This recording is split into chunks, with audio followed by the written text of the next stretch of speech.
sort of kick him, gets the ball over. Well brought down his chest. That's it's a bit of deflection. Yeah. Unlucky. Good for him to try those chances then. That's right. He's keen enough to try.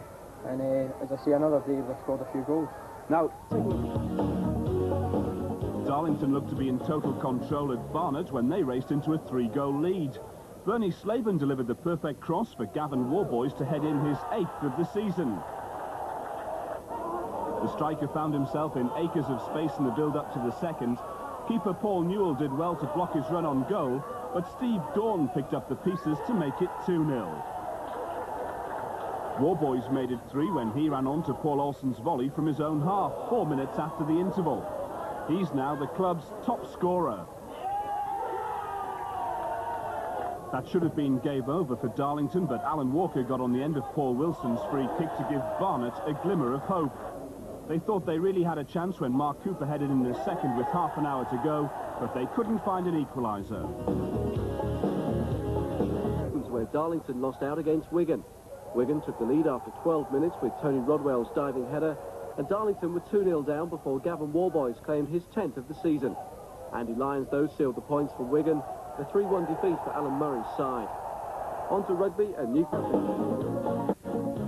Darlington were caught out by a couple of free kicks at Fulham. Mickey Adams fired them in front after just 11 minutes. Then his quick dead ball kick was too good for the Quakers keeper Mike Pollitt just after the hour, and Fulham had made it 3 before Bernie Slaven got a consolation and the 200th goal of his career just before the end. 3-1 to Fulham at Craven Cottage. Well, in ice hockey, the Durham... There was an early scare for Darlington. Paul Watson's free kick caught Mike Pollitt out, and the keeper just got back in time to tip the ball against the bar. At the other end, Robbie Painter did well to set up Bernie Slaven, and the 8th marksman sent his shot against the woodwork. But in the second half, Slaven grabbed the 201st goal of his career. Steve Gaughan's corner was forced into the 6-yard box, and Bernie doesn't miss from that sort of range.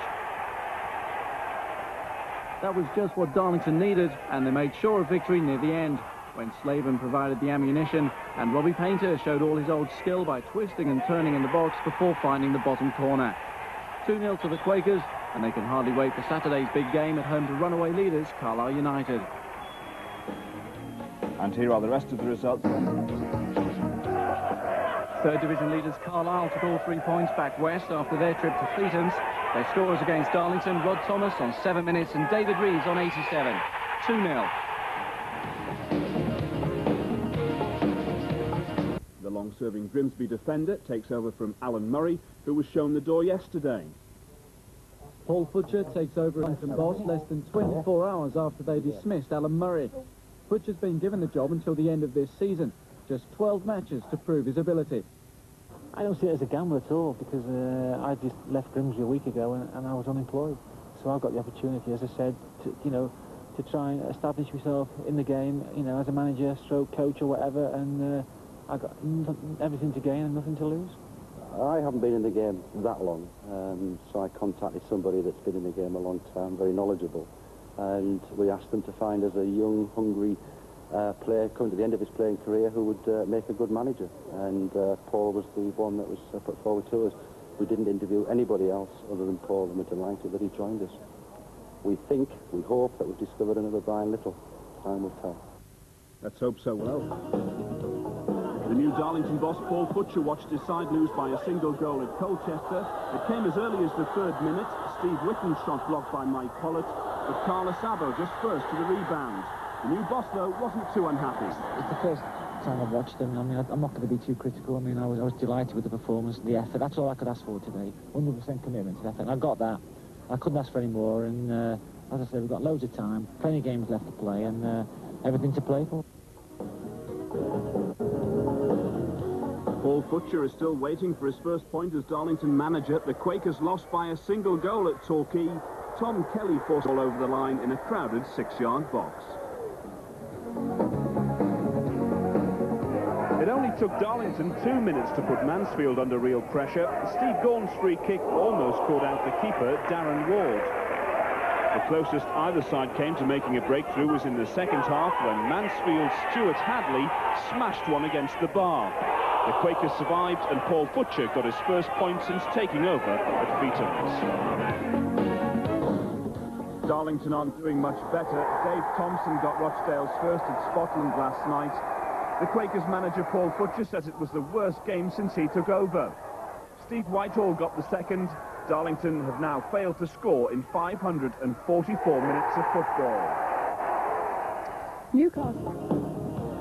Darlington's new boss Paul Futcher still hasn't seen his side score a goal. It didn't get any easier yesterday when Andy Crosby was sent off straight after the interval. The incident was hard to pick up there, but Jarrow referee Alan Dawson said Crosby's follow-through on Sean Parrish was a deliberate stamp. He produced the red card and gave a penalty. Skipper Russ Wilcox did the honours from the spot. It was always going to be a struggle from there on in. Doncaster's second came from Gary Braben, who shrugged off one challenge and then touched it past Mike Pollitt.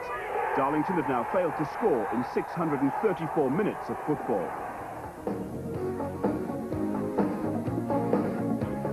A blank. Finally, Darlington boss Paul Futcher said he thought it was an April Fool when Paul Olsen scored the first goal the manager has seen in 7 matches in charge of the Quakers. Perhaps it was Scunthorpe's idea of a joke. They scored twice, and Futcher's still waiting for his first win. On to rugby now. Scarborough continued their quest to climb off the bottom of the league. When Darren Davis put them in front against Darlington last night, Scarborough were already down to 10 men. Jason White had been sent off. The Seasiders, though, scored 2 more in the second half, both from Rob Scott. This was his best. And Paul Olsen's 83rd minute strike was scant consolation for the Quakers. It finished 3-1. Scarborough are just 1 point adrift at the bottom with a game in hand. Darlington still haven't won a match since Futcher took charge. Now Bob Johnson's taking a couple. The main sports story tonight, Darlington Football Club have parted company with manager Paul Futcher. The club said they'd reached the decision by mutual consent with the man they appointed just 7 weeks ago. Well, last night, Darlington lost 3-1 to the 3rd Division's bottom club at Scarborough. That was a defeat which seems to have prompted today's developments. Jim Knight has the latest. Just 2 points from a possible 30 had plunged Paul Futcher into the kind of meeting at Feetham's which every manager must dread. Just over an hour later, the chairman emerged with the news many had been expecting. We've had a chat with Paul, and we feel it's best for the club and the supporters. And how did Paul take that? He's taken it very well. I think he's relieved, actually. It was a mutual agreement. I didn't have a contract, I had an agreement on the basis that, let's see how it went and see if, we got on and that and things went okay. And we decided after a long meeting that it'd be in the best interest for both parties, perhaps, if we parted company. Now Darlington face a managerless home game against Rochdale on Saturday and the task of finding a new manager for one of the toughest jobs in football. Eddie Kyle, the new man in charge at Darlington, looked pretty relaxed as he took his seat for his first game in charge yesterday. But it wasn't long before he was on his feet to celebrate the Quakers' first goal against Rochdale. Gavin Warboys managed to wrestle his way inside the area before finally giving in to Andy Thackeray. The Feetham's fans had a penalty to prepare for, and the Rochdale defender was off for an early bath. Warboys took the kick himself, and Darlington went in front. Now remember, the Quakers hadn't won a single match during Paul Futcher's 10-game reign, so when they went 2 up before the breakthrough Steve Gaughan, they were in uncharted territory. Gaughan's best was still to come, though. He got a lucky bounce, but there was nothing to stop the finish, right in the top corner. One more goal, and Darlington would record their biggest win of the season in Kyle's first game in charge. Gary Himsworth, Julia Blythe with a solo special. It finished 4-0, and the faithful supporters went home happy. The new boss revealed the secret of his success. I told them the last couple of days that they were responsible for 2 managers losing their jobs, and that I don't think they should feel very proud about that. And the only way to put that right was to go on the pitch and show people that we can play, because we started the season very well, and then we had a dip. So it's up to the players. It's their own pride. It's nothing to do with me. It's the players went out and did that today. Darlington lost out at home to Chesterfield. Just the one goal at Feetham's, a defensive mix-up, and former Newcastle player Ant Lormer got the final touch.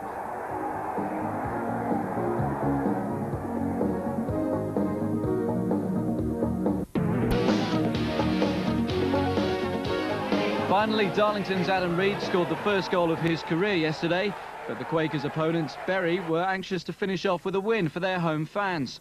When Reid failed Phil Stant, Mark Carter put them level from the penalty spot. That made it 1-1 at the break, and Bury won it on the 82nd minute. Phil Stant lobbed Darlington keeper Mike Pollard for his 28th goal of the season, 2-1. Well, to complete the local picture, we're going to take a look ahead now to Newcastle's Premiership match. Darlington have confirmed the appointment of the region's latest management double act. Former Middlesbrough stars Jim Platt and David Hodgson have taken over joint occupancy of the new Feetham's hot seat. Jim Platt and David Hodgson are the fourth and fifth managers to arrive at Darlington in little more than 12 months. The pair follow in the Feetham's footsteps of Alan Murray, Paul Futcher and Eddie Kyle. Kyle was an unsuccessful applicant for the job. He's now left the club. The new management team are looking forward to the challenge. Well, I think, first of all, Ian, I mean, we're not in a position to start with the club at the top. There's very few people in that position, like Kenny Dalglish and so on. So we've got to start at the bottom. And Darlington, being in the North East, which I spent a third of my life there, he spent most of his life here. So it was a good opportunity for us to come and hopefully do well here. Jim Platt was the goalkeeping hero of Jack Charlton's Middlesbrough champions of '74, and the Northern Ireland International served the Teessiders until 1983. Hodgson was born in Gateshead and led the Ayresome front line in the late 70s before moving to Liverpool. Later, he had a spell at Sunderland. It was Hodgson who first inquired about the Darlington vacancy, along with another former Middlesbrough teammate, Mark Proctor, who was to be the player coach. Jim Platt came on board after the trio were reunited at Middlesbrough's last match at Ayresome Park less than a month ago. As it turned out, Proctor decided not to make the move to Feetham's, so Hodgson and Platt will be looking for a player coach to join them when they start their two-year contracts on June the 15th. Well, we've reached half-time in Darlington Football Club has announced a new management team. Former Middlesbrough players David Hodgson and Jim Platt were given the job today, the 9th managerial change at the club in the last 8 years. The current joke in football is that the Darlington manager doesn't switch off his car engine in the car park because he's never at the club long enough. New boys Hodgson and Platt intend to be, but are well aware of the size of the task they've undertaken. The last man, Paul Futcher, lasted one short month in which he didn't win a game. Before him, 7 managers came and went at Feetham's. I can't keep thinking of the past. It's no good going back in the past. I believe that these two will do the job that we want them to do. I think they're a formidable team. You can't help but get excited when you talk to them. They're bubbly, they're excited. It rubs off, and it'll rub off on the team. Although Hodgson has the title Director of Coaching and Platt's the assistant, they say it's an equal partnership, with both offering different qualities to the job. He's got the experience, I haven't, so I'm not going to kid myself. He's been through it before at different levels, international level, club level, and in European football. So he's the main man with regards to the coach and everything, and I'm the one who, as you know, keeps sticking the camera in front of me, do the talking. They can't be a good team or they wouldn't have finished third from the bottom. But hopefully if David can bring a few players in, we can improve them, and who knows, if we finish fourth from the bottom, we'll have done very well. Cumbrian boxer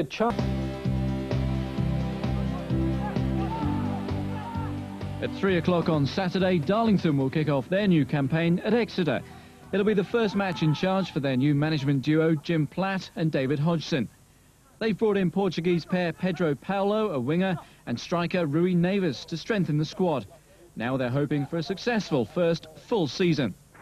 Well, whether it'll be a full season or not, I'll answer that in May. But yeah, we're looking forward to it. We've enjoyed it immensely, but I think you only enjoy it if the people that you're working with are giving you that enjoyment, and these lads are giving us enjoyment at the moment because of what they're trying to do, and what we've asked them to do, they've done. So yeah, we're looking forward to it. Steve Agnew has looked influential in the warm-up games and certainly has got his shooting boots on. The much maligned Brett Angel signed at transfer deadline. Moving on now to Darlington. They kicked off down at Exeter, but the Quakers made the journey worthwhile after just 7 minutes. Paul Olsen fired them in front.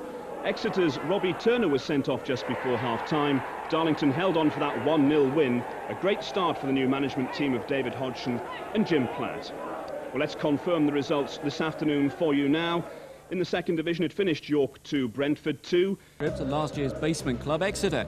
The Quakers made the journey worthwhile, though, after just 7 minutes.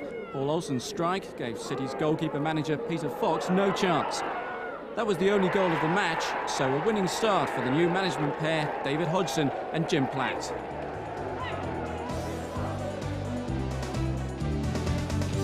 For Wednesday, if they can pull off a miracle against Crewe. In their first leg last night, they were thrashed 4-0. Lee Unsworth got Crewe's first. They extended their lead 8 minutes later when Gareth Wally got on the end of the cross to beat Mike Pollett. And the Quakers' defence was missing again when Wayne Collins added a third with 20 minutes to go. A neat back heel and a solid finish. Then the tie was probably put out of Darlington's reach when Dele Adebola somehow managed to force the ball home at the far post. It finished 4-0 to Crewe, and they look likely to be taking on Chris Waddle & Co in the next round. Now, if you aren't planning a trip to... In the third division, Darlington's defence was nowhere to be found when Alex Inglethorpe headed Orient in front yesterday. But they salvaged a point when skipper Andy Crosby equalised 5 minutes from time with his first ever league goal. The Quakers well worth a share of the spoils.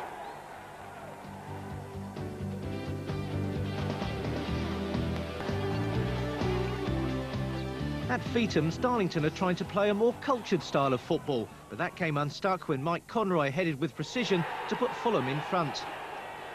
After the break, it was much better. Darlington created but squandered a handful of good openings before Portuguese star Rui Neves saw his effort turned over. If managers David Hodgson and Jim Platt thought that was obrigados and good night, they were wrong. The Quakers had saved Saturday's match at Orient in the last 5 minutes. Last night, there were only 2 to go when substitute Anthony Cars snatched the equaliser.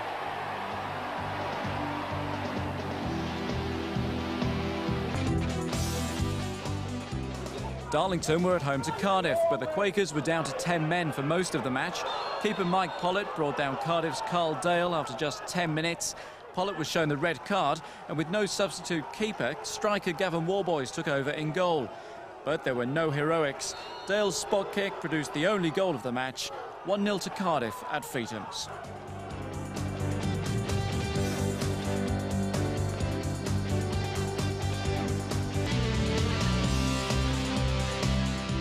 Both Hartlepool and Darlington have struggled for goals this season, and the Quakers' Rui Neves was the first to see the woodwork prolong the frustration. Second from bottom Poole had only scored 2 league goals, and their live-wire forward Stephen Halliday was next to feel robbed. A cracking drive, but against the upright. So it was left to manager striker Keith Houchin to lead by example. He might have failed to sign a goal scorer, but he still knows a trick or two himself, judging by that stunner after 72 minutes. But the home side couldn't hold out for their second win of the season. 6 minutes left, and substitute for Darlington Anthony Cars once again underlined his scoring instinct. This blockbuster, his third goal of the season. But they don't need to be quite so spectacular to keep either manager happy. 1-1, a fair result.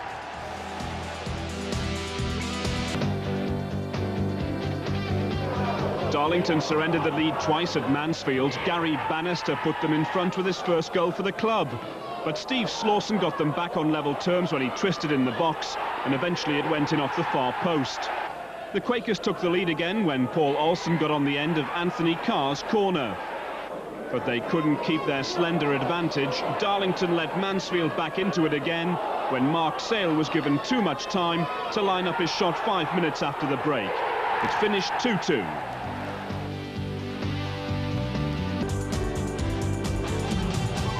In the third, Darlington fought back well after Colchester had gone 2 in front.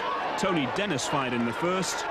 Then Michael Cheetham beat the offside trap and debut keeper Ashley Stevens to make it 2-0 before half-time. Ian Muir, Darlington's loan signing from Birmingham, got them back into the game with his first goal since he arrived at Feethams. But the strike of the afternoon came from Gary Bannister. An absolutely stunning volley that gave the keeper no chance and made the final score 2-2.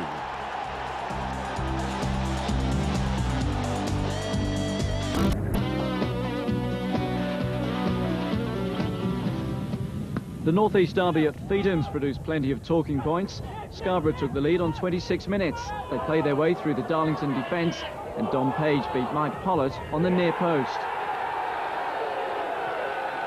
Darlington boss David Hodgson clearly did the trick with his half-time team talk, and his side were level a minute after the break. Gary Himsworth's first goal of the season fired into the roof of the net. Scarborough, though, had the greater will to win, and Jason Rockett's fierce header earned them all 3 points on 59 minutes. Darlington should have levelled once again 7 minutes from the end. Pedro Paulo made the most of this tumble in the box. The referee awarded a penalty, but Robbie Painter, making his first appearance of the season, was denied by a great save by Ian Ironside. Painter handled the ball in the follow-up, so no goal. That's Scarborough's first away win of the season.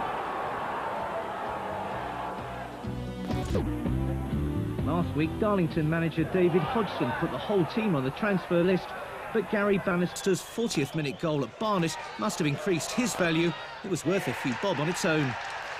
Barnet are one of only 2 teams below the Quakers, and they allowed the Londoners back into the game 11 minutes from time. Sub Terry Roberts with the equaliser, but Darlington still unbeaten away. Darlington collected all 3 points down at Lincoln in the 3rd division. Matty Appleby, the former Newcastle player, getting his first goal of the season. They added a second 20 minutes from time. A cracking header from Paul Olsen after Gary Himsworth's cross. The final score, 2-0 to Darlington.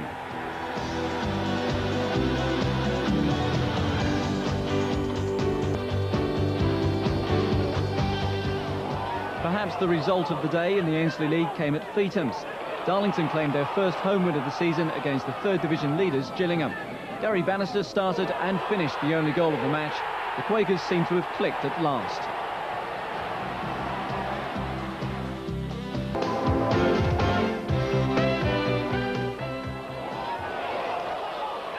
Darlington's first home win has been a long time coming. To achieve it against the league leaders must be particularly satisfying. There was little Gillingham could do about the winner. The much-travelled Gary Bannister showing a touch of class. Gillingham still top the table by a point.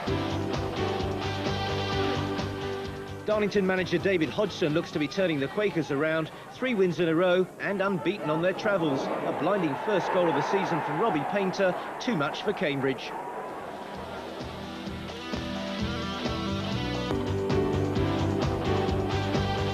Darlington moved up to 7th place in Division 3 with another great result at Feethams. Plymouth had a couple of obvious chances to clear their lines, but they failed miserably, and Gary Himsworth took full advantage. David Hodgson's side made sure of all 3 points 5 minutes from time. Another blunder in defence. Robbie Painter's effort was blocked, but Glenn Naylor was there for goal number 2 on his home debut.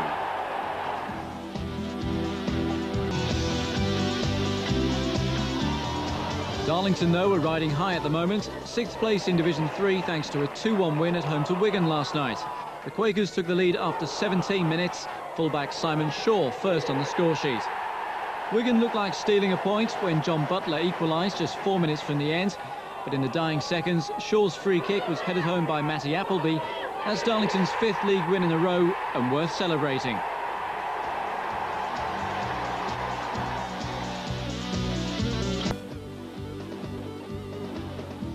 In the 3rd, Darlington were going for a club record 6th league win in a row. Robbie Painter thought he'd use his head to create the goal, but Scarborough referee Bill Burns disallowed it and then booked Painter into the bargain. Very rarely threatened in a match lacking in goal chances, but Quakers keeper Mike Pollard made sure that he kept a clean sheet and kept their promotion ambitions on course. It finished goalless down at Bury.